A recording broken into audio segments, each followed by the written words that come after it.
Casualidad explosiva, imitador sangriento, precedente enfermizo. En el oscuro universo del cine de terror, pocas franquicias dejaron una huella tan profunda como Saw. Desde su debut en el 2004, cautivó y traumatizó al público con sus trampas e inquietante premisa. Sin embargo, detrás de la sangre se esconde una verdad cruda, los casos reales relacionados indirecta o directamente a la saga. Saw no es simplemente producto de la imaginación de sus creadores, sus raíces se hunden en nuestro mundo, en los eslabones más podridos de nuestra sociedad. Esta conexión también ha demostrado el poder del cine para reflejar los aspectos de la mente humana. En este video analizaremos las inspiraciones y consecuencias directas e indirectas de Saw, el juego del miedo.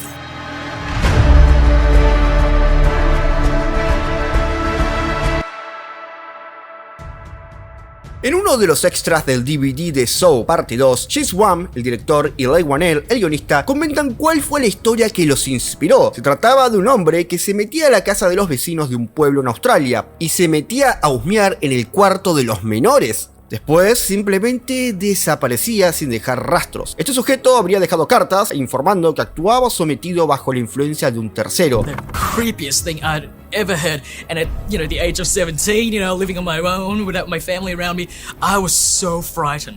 I remember after hearing that story, I slept for the next 2-3 nights with a hammer by my bedside after hearing that. Es curioso, gracioso y hasta bizarro, pero no deja de sorprender hasta dónde puede llegar el sometimiento ajeno. Sin ir más lejos, la premisa de Saw fuerza a personas comunes a tomar decisiones para sobrevivir. Estas pruebas no son meros ejercicios de sadismo, están concebidas como lecciones brutales que obligan a las víctimas a enfrentarse a sus propios demonios y errores del pasado. Make your choice.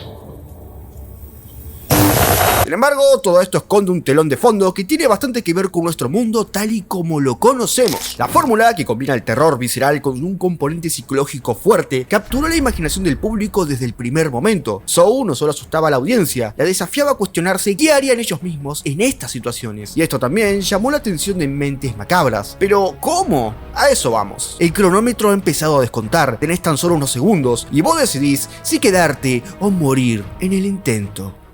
I know you. I want to play a game.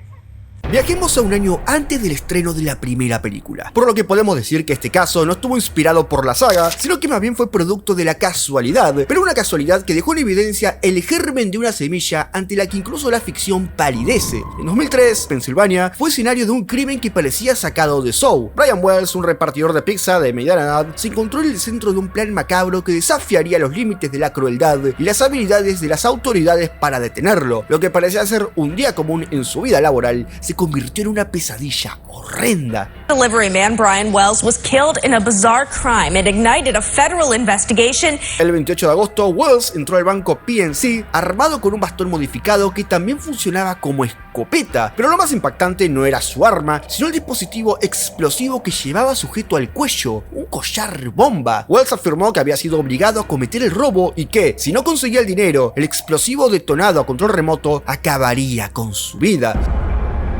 La situación parecía tan surrealista que, si alguien hubiera escrito el guión de esta escena, nadie lo hubiera creído. Las autoridades se movilizaron con rapidez, bloqueando las calles y organizando un perímetro de seguridad. Mientras tanto, Wells, que había logrado salir del banco con una pequeña fracción del dinero exigido, fue interceptado a poca distancia del lugar. Con el pánico en sus ojos, suplicaba que lo ayudaran, advirtiendo sobre el dispositivo que llevaba atado al cuello. Cualquier mínimo error resultaría en un boom exponencial. Los artificieros fueron convocados de inmediato, pero el reloj ya corría.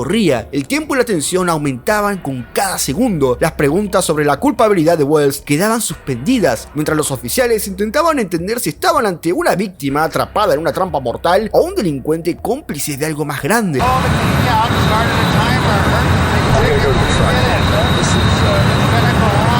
Cada segundo transcurrido acercaba a Wells a una muerte repulsiva. El pitido de la bomba se aceleraba, pero los especialistas en desactivación de explosivos todavía no habían llegado. En el calor del momento, no había tiempo para determinar si Wells era un hombre con mala suerte o si colaboraba con estos criminales que habían ideado todo un plan macabro. El tráfico en las calles bloqueadas impidieron que los artificieros llegaran con la rapidez necesaria para intervenir, y ninguno de los policías estuvo preparado para manejar una situación tan retorcida. No se lo hubieran imaginado ni en sus años de academia. El desenlace fue devastador. Frente a la mirada de los oficiales y ciudadanos, el collar explosivo en el cuello de Wells empezó a emitir un pitido cada vez más insistente. En cuestión de segundos, la bomba estalló.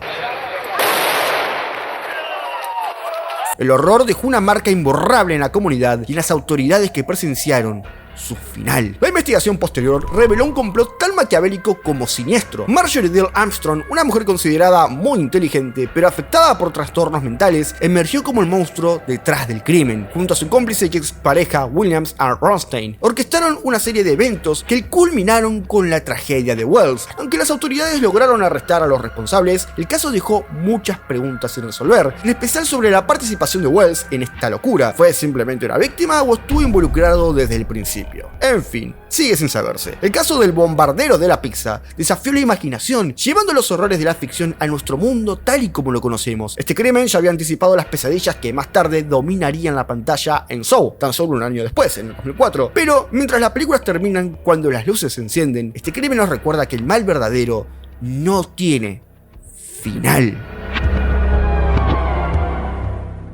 Ahora se terminan las casualidades y nacen los imitadores. Prepárense porque este caso nos va a hacer cuestionar la propia pantalla. En 2012 las calles de Londres se ocultaban un secreto. Un hombre común, Matthew Tinglin, estaba a punto de protagonizar una historia que desdibujaría los límites de la moral humana. Los detectives que llegaron a la escena del crimen no podían creer lo que veían. El cuerpo del ex soldado Richard Hamilton, de 52 años, inmóvil en el piso, contaba una historia que parecía arrancada de una novela de Stephen King o de una pesadilla propia de Hollywood. Cada corte profundo y preciso evocaba las trampas y castigos que Jigsaw infligía en sus víctimas. Pero, ¿qué había pasado? Bueno, lo apuñalaron 17 veces en la cabeza, en el cuello y en las piernas. El único culpable, Matthew Tinglin. Mientras revisaban el apartamento de Tinglin, los detectives se toparon con lo que parecía un santuario dedicado a la violencia. Entre los objetos dispersos se encontraron la pieza clave que uniría todo, una colección de DVDs del juego del miedo. Algunos aún sellados, otros con el plástico recién arrancado. Los discos, hasta ese momento inofensivos productos de entretenimiento, se convirtieron en la prueba irrefutable del mal. Se descubrió que Tinglin imitó una escena de tortura de la famosa Saw 4 al intentar cortar la médula espinal del desafortunado ex soldado. Después, en el juicio se informó que lo había torturado para obligarlo a entregar el PIN de una cuenta bancaria. Inglaterra entró en miedo. Por supuesto, cada DVD encontrado en la habitación de este homicida no era solo el hobby de un retorcido aficionado al cine, sino que eran manuales del horror, unas especies de tutoriales fílmicos sobre cómo convertirse en un asesino. A través de ellos, absorbió las ideas y las llevó al extremo. Decidió vivir su propia película snuff. El caso Tinglin no solo se convirtió en un juicio contra un asesino, sino en el detonante de un debate que agitó los pilares de la sociedad. De repente, todos querían saber hasta qué punto la violencia en los medios puede influir en las mentes más frágiles. ¿Había sido Tinglin una víctima de la cultura del entretenimiento o había usado las películas como excusa para liberar sus propios impulsos? Psicólogos, cineastas y expertos en ética se vieron envueltos en una tormenta moral. Algunos defendían que las películas como Saw eran puro entretenimiento para la mayoría de los espectadores, o sea, las personas normales sin capacidad certera de incitar al crimen. Otros, en cambio, señalaban este caso como la prueba de que el contenido extremo podía tener un impacto devastador en individuos predispuestos a cometer actos horrendos. Aunque con ese punto de vista retrógrado podríamos afirmar que toda película de terror o de acción es gasolina para causar violencia, cuando en donde había que mirar es más a las mentes rotas que a las creativas. Cuando llegó el momento del veredicto, la sala del tribunal estaba en silencio. Matthew Tinglin fue declarado culpable del brutal asesinato de Richard Hamilton, pero el juicio no terminó ahí. El veredicto resonó más allá de las paredes del tribunal, alcanzando a toda la sociedad, cuestionando los límites de la libertad artística y el papel de la industria del entretenimiento en tragedias de este tipo. Para muchos, el caso dejó en claro que el arte no siempre es solo una representación inofensiva de la realidad. En manos equivocadas puede convertirse en una fuente de horrores inimaginables. El caso de Matthew Tinglin dejó una huella en la conciencia pública. Actualmente cumple condena en prisión hasta el año 2062, ya que apuñaló a un guardia en el cuello.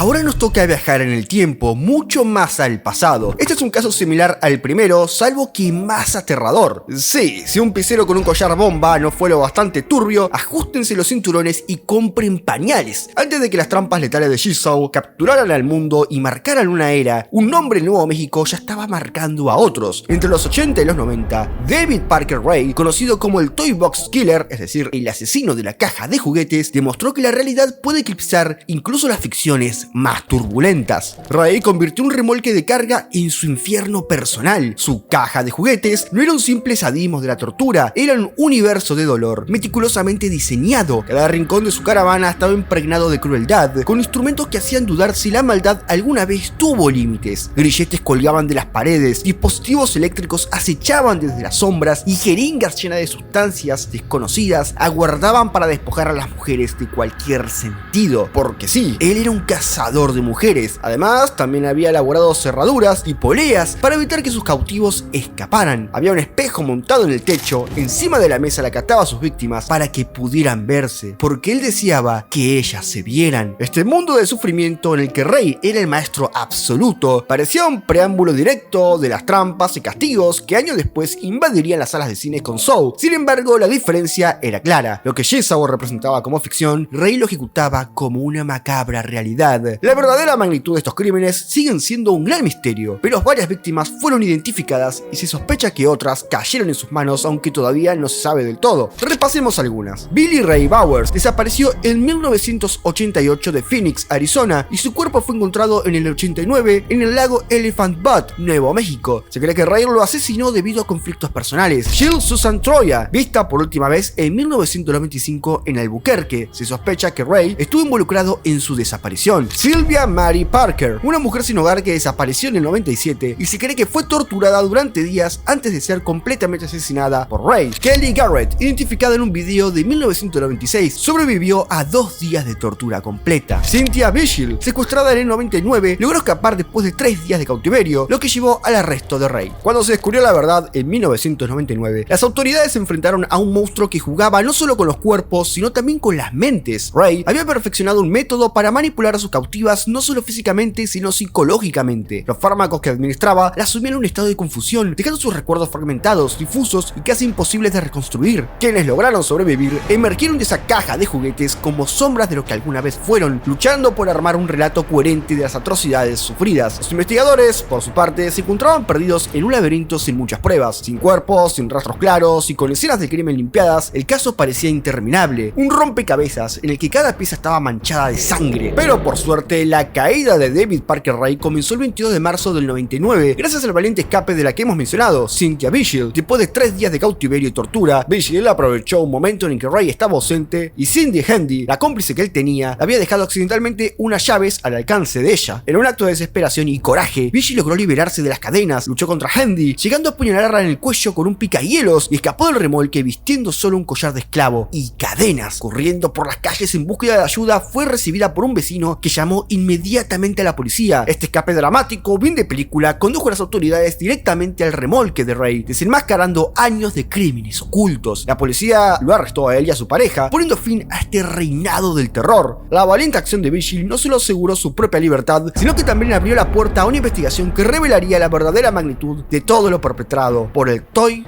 Box Killer, llevándolo finalmente a la justicia y convirtiéndolo en uno de los asesinos en serie más notorios en la historia de la humanidad. El estudio de su mente también se volvió un tema recurrente para criminólogos y psicólogos. Su caso se estudió en aulas y se exploró en documentales, cada vez buscando una respuesta a la incómoda pregunta de cómo alguien podía concebir y ejecutar un nivel de crueldad tan despiadado. La fascinación del público no tardó en llegar. Libros y programas de televisión intentaron descifrar al hombre detrás de la aberración. Aunque David Parker Ray murió poco después de empezar su larga sentencia, su sombra sigue proyectándose. Cada vez que una nueva película de Saw se estrena, cada vez que una escena de tortura en la pantalla nos provoca escalofríos, el recuerdo de Ray se asoma como un susurro macabro que nos recuerda que, a veces, la realidad es el verdadero arquitecto del horror.